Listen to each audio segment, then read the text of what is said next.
treasonous and went ahead to justify their killing and threatened that more killings would take place, a position that I disagreed with him in private, and he stuck to his gun, that what was done was the right thing. And as a parent, as a Christian, as a Kenyan, I needed to put the record straight so that the people of Kenya could know that I was not part of that decision, and I disagreed with the action taken by the president to kill young children for raising issues of concern to the country, and going ahead by adding insult to injury by describing them as criminals and treasonous. I had to disassociate myself with a statement by William Ruto and went ahead to confirm that the agencies were indeed my sons and daughters. And that is why I took that position then. Thank you. Yes, Your Excellency, this is going to be just like a follow-up question. And there's somebody who asked, if you are the president in that time, we understand you are not the president. And we know exactly what transpired, what happens, our children getting killed. But if you were the president in that time, would you have done things different? Definitely, I would have done things differently. In fact, the decision by William Ruto to kill our children and try to justify it is what caused a very big disagreement between me and him. If I was president, I would have done things differently. I would have listened to these children and the issues they were raising, because they are our children, and they were not just speaking from nowhere. There were serious issues in Kenya about the finance bill of 2024. And when your children correct you, you don't kill them. You listen. That's what we do. I'm a father of 2 young boys, and anytime they have had an issue with the decisions that I've made, I take it upon myself to listen to them and reason with them and try to persuade them, and they try to persuade me, and somehow we agree. But I would never beat them up, threaten them, or harm them. So if I was president, I would not have ordered the killing of children for raising issues concerning the people of Kenya. I would have taken time to give them an opportunity to listen to them and reason with them, and we come up with an agreement on the way forward. All right, thank you. Next question. Your Excellency, do you believe in restorative justice? And by asking this, what I'm trying to say is, we are very hopeful that your coalition will take the government in 2027. If this happens, are you going to compensate the families of the Kenyans who were killed by the current government? Thank you very much. In the United Opposition, we have a committee on restorative justice led by former Speaker and former Attorney General, the Honorable Justin Bidan Muturi, because I believe in restorative justice. The young children who died and their parents deserve justice, and they are entitled to justice. In fact, if I'm elected as President of the Republic of Kenya in 2027, my first action in office will be to set up a judicial commission of inquiry to inquire on the killings that took place on June 25th and the subsequent killings that have taken place since then, the issues of abductions, so that all those people who are responsible for the killings are brought to justice.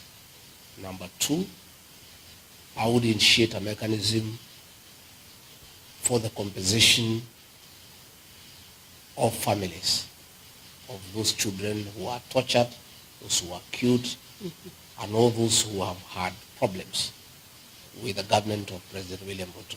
So let me assure the people of Kenya that I'm committed to make sure that the agencies and their parents do get justice, and all those who took part in abductions, in extrajudicial killings, in torture, in burning people's businesses, in disrupting meetings will be brought to justice. In fact, let me put our police officers on notice. All those officers who are being misused by William Ruto to break the law and disrupt public meetings, shoot leaders, beat up people, they'll have to answer.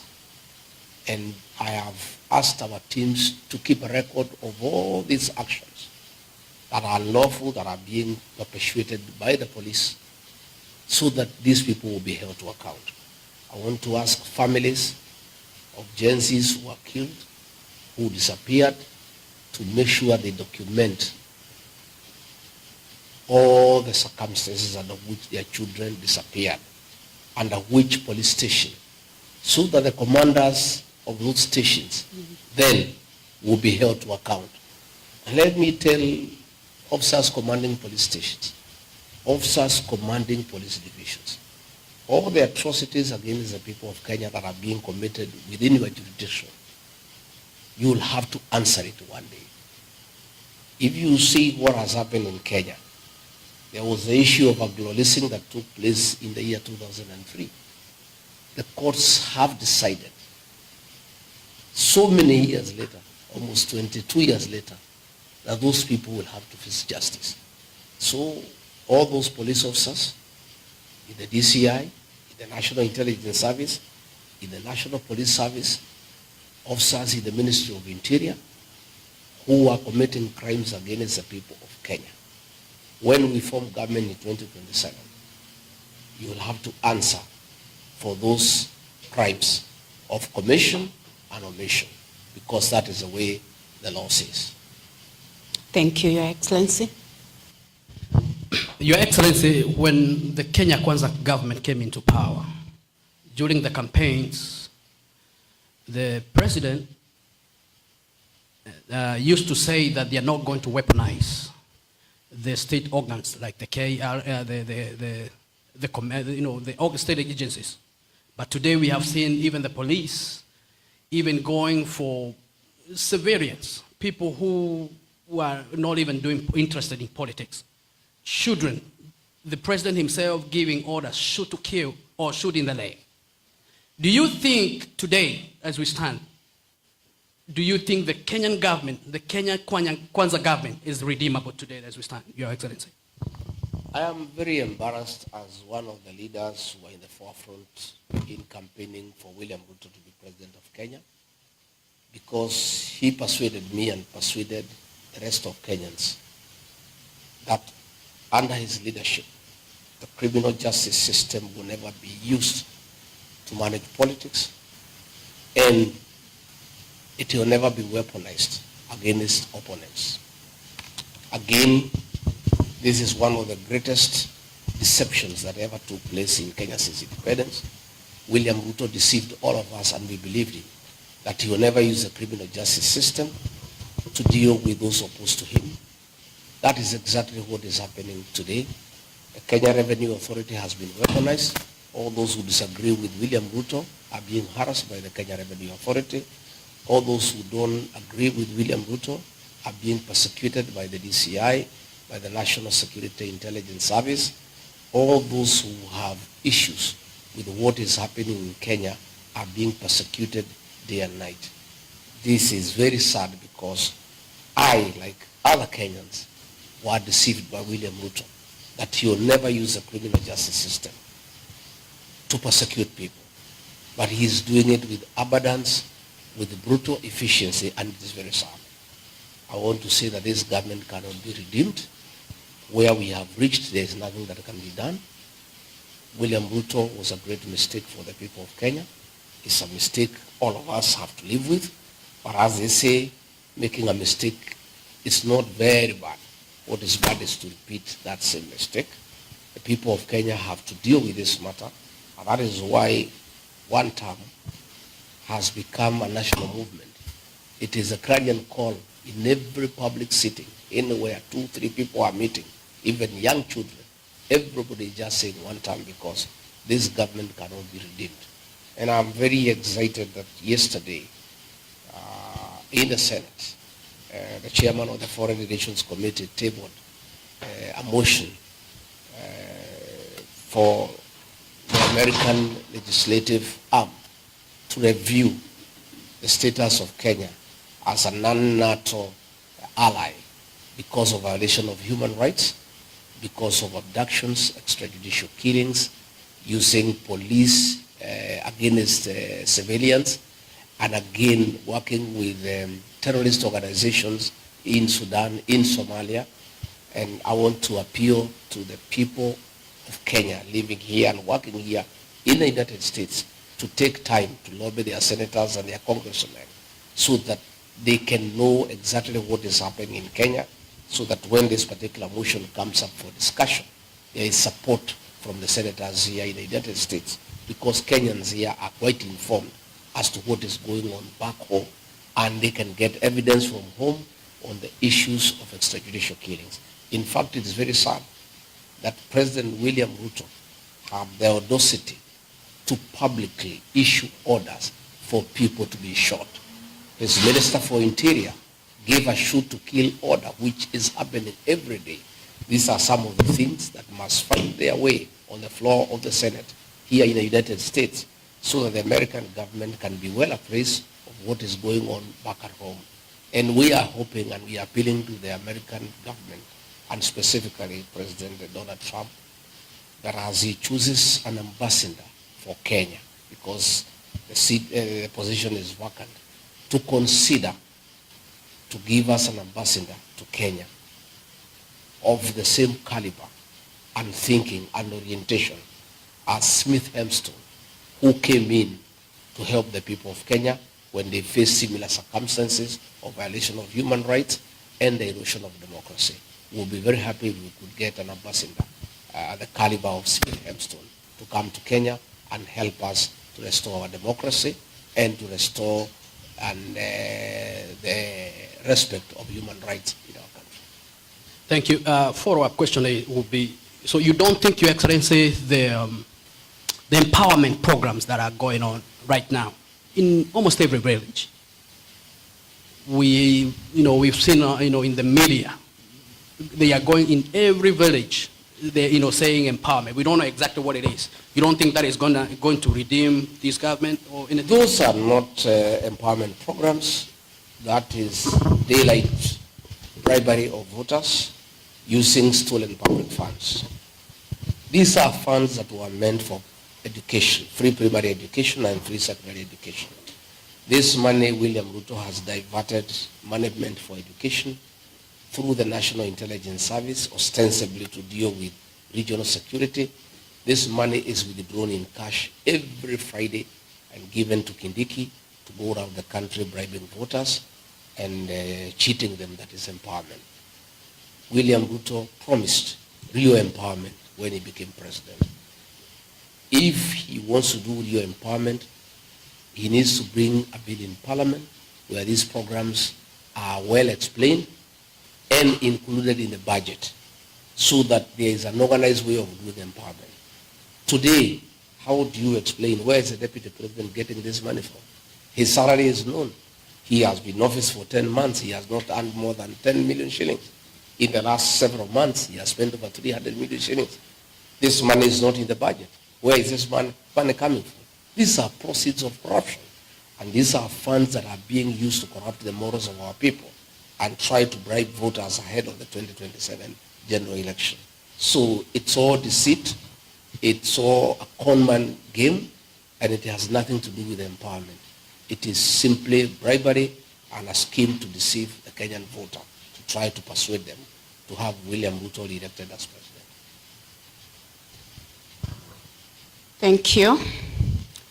Now, Your Excellency, this interview is really not an interview without talking about you being labeled as a tribalist. And as you may know, probably you are aware that most of us who defend you on social media, we are also labeled tribalist. I personally campaigned for President Ruto for 4 years non-stop. Obviously, I was against President Uhuru. Nobody labeled me tribalist until Rigathi Gachagua was impeached. We have seen you hold rallies in Mombasa, Bungoma, Kakamega, Kajiado, Nairobi, and other parts of the country with great acceptance from Kenyan masses. Why the government, and indeed its handlers, calling you a tribalist? Why do you think they call you a tribalist? And we have seen you in many other regions that do not belong to the Kikuyus. Thank you, Jerry. That is a narrative by William Ruto to try to demonize me before the people of Kenya and to suppress truth. William Ruto has nothing against me. And the only remaining strategy is to label me a tribalist, to try to demean me before the people of Kenya. Fortunately, it's only William Ruto, his sycophants, and bloggers paid by government who call me a tribalist. I'm the darling of the Kenyan people. As you have rightly said, when I was in Ukambani, everybody, thousands of people from that area wanted to hear from me. When I arrived in Mombasa, in Kilifi, in Malindi, everybody wanted to listen to me. When I went to Masai Land, in Kajiado, in Narok, the Maa people want to listen to Rigathi. When I went to Western Kenya, I was a star guest in Bungoma, in Busia, in Kakamega, in Vihiga. The people of Kenya believe in me and the truth that I speak every day. It's only William Ruto because there's nothing else he can say against me. As you have rightly put it, nobody believes him because when I campaigned for him, he never called me a tribalist. When the people of the mountain Kenya supported him to a man, he never said they are tribal. He has only decided we are tribal because we have rejected his leadership and we have said we are not going to support him. As long as we were supporting him, we were good people and we were very nice people and nationalists. But the minute we decided that he cheated us, he betrayed us, he misused us, he was the wrong choice for us and for the country, he has decided that we are tribal people. But I am never dissuaded from what I believe in. I never lose focus. I'm never distracted. I ignore those things with the contempt that they deserve. I am very keen to talk to the people of Kenya. I stand for the people of Kenya.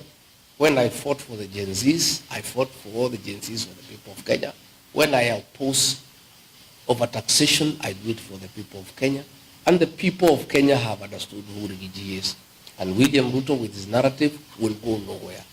When I go back, I will be having a 3-day incursion of the Gusii region in Kisii and Nyamira. Again, I will be going to Migori in Kuria. Again, I will be going to Bomet. I will be going to Eldoret. I will go to each and every part of the country because I'm a Kenyan leader. And I'm a leader who is respected by the people of Kenya for what I believe in and for upholding truth, because the people of Kenya want a truthful leader. And that is why William Ruto is scared.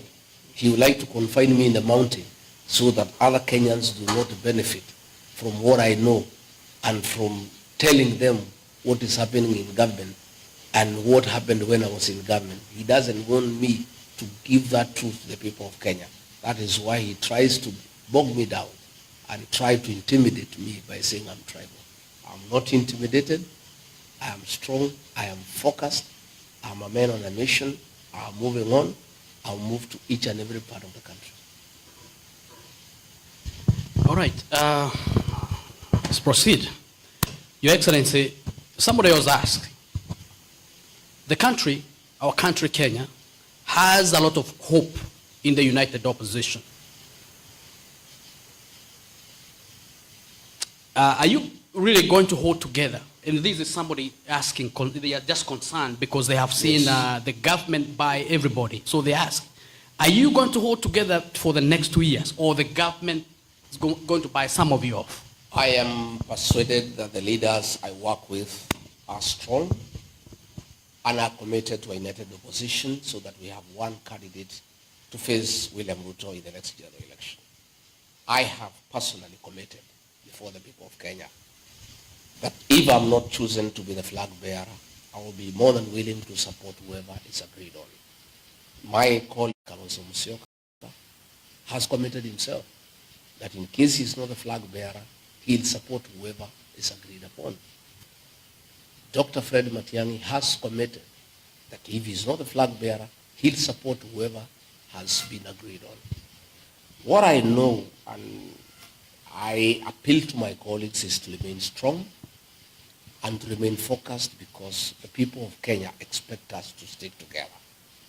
William Ruto has rolled out a very elaborate plan to divide the opposition.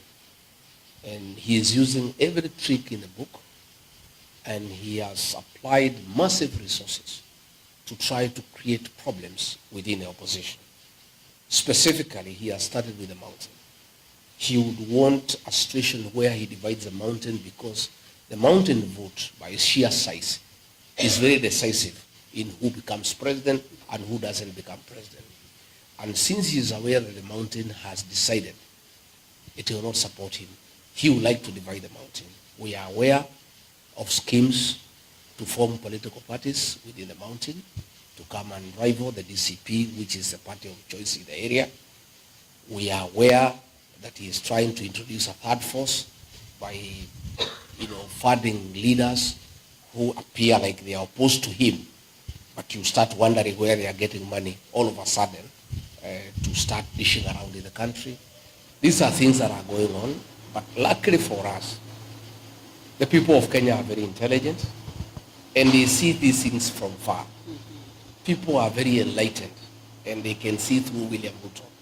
And I want to assure leaders who are being used by William Ruto to divide the opposition, to divide the mountain. William Ruto will destroy you the way he has destroyed the leaders who hang around him. People can see through you. People can read your lips. People can listen to the language that you are speaking. If, for example, you hear a leader from the mountain saying that Rigathi is tribal, they don't like tribalism, that is the language of William Ruto. You don't need to have rocket science to know who is sponsoring that person, because that is the language of William Ruto of saying the people of the mountain as tribal. So if you hear a leader from the mountain all of a sudden talking about tribalism, oh, we don't want tribalism, that is the language of William Ruto. You can tell. And then you can see those leaders are having some bit of money, and they did not have money before. That tells you clearly what is happening. So I want to tell those leaders, the people are very intelligent. And I want to remind our leaders of the situation in the year 2002. The people of Kenya had decided that they did not want anything to do with Daniel Arap Moi and his project. And people had made that decision as a people, and the leaders were following them. The Honorable Musalia Mudavadi was in the group that had rejected the project of President Daniel Arap Moi. Somewhere along the way, Moi convinced him to abandon the people and join him. He dismissed Professor George Saitoti as vice president and appointed Musalia as vice president. And Musalia was earmarked to be the vice president for Uhuru Kenyatta. The people of Sabatia, the people of Vihiga, the people of Western Kenya refused to follow Musalia Mudavadi. He went alone. He lost his seat as a member of parliament for Sabatia. Let me caution my colleagues and all those of us who want William Ruto to be one term. The mood in the country today as we speak, any of my colleagues will abandon the one-term movement at the behest of President William Ruto for the purposes of financial gain or promises or positions, that he'll go alone and he'll not go with the people. And he or she will be isolated. That is what I know. But I'm happy talking to my colleagues this morning, because all of us are concerned about the machinations of William Ruto. All of them are steadfast, and they have committed. They will stick to the course, and they will not let the people of Kenya down. Thank you so much, Your Excellency, for your time and answering our questions, and even finding time to come and be with us here in the Midwest. But before you go, we want to ask you the last one. Why one term? If you answer that one, we're going to call it a day. Thank you. Thank you very much. Why one term? Because nothing can work in Kenya when William Ruto is in office. For us to bring to an end abductions and killings of young people, William Ruto must exit from office. For us to restore our education system so that our children can go to school, they can access free primary and secondary education, our university students can have loans, William Ruto must exit from office. For the economy to get back on form, for us to restore our economy, William Ruto must be one term. What we are saying is, before we can get our country back, before we can restore the dignity of the paisley, William Ruto must exit from State House. And that is why the Kenyan people, in unison, have agreed this one term. To an extent that today, the president and his deputy cannot hold an organic meeting. All their meetings must be at our tent, where people have been vetted and paid, so that they can avoid people seeing one term. You saw what happened during the opening match of the Chan football tournament. The president and the governor of Nairobi had to purchase all the tickets, and the tickets were given to officers from the Kenya prisons, NYS personnel, and supporters of Governor Sakaja and MCAs aligned to him, so that they don't have an organic group in Kasarani, so that they don't sing one term. In the process, they were not able to distribute all the tickets, despite organizers having said that all the tickets have been sold out. Most of the seats were empty because, against the FIFA rules, all the tickets were purchased in bulk so that they give them to their supporters, so that they avoid the situation of people coming to say one term. But I don't know what they'll do, because on the day of the voting, they would have to pay everybody in Kenya. And even if they pay them, they will still have to come and vote for Ruto to be one term. So it's a prerequisite for us to restore Kenya, for us to restore our country, for us to restore our economy, for us to restore the dignity of the paisley, for us to have our children safe from killings, for us to have Kenyans doing business in a good environment. William Ruto must be one term. That is the movement we are spearheading, and I can tell you it's unstoppable, and it's going on. And probably they were thinking it's Rigathi who is behind it. I've been out of Kenya for the last 5 weeks. The one-term movement is even stronger than it was when I was in Kenya. So it's one term. Your Excellency, we want to thank you so much for your time. Thank you. And again, thank you for visiting us here in Midwest. Thank you. Thank you. I look forward. Asanteni sana. Thank you very much.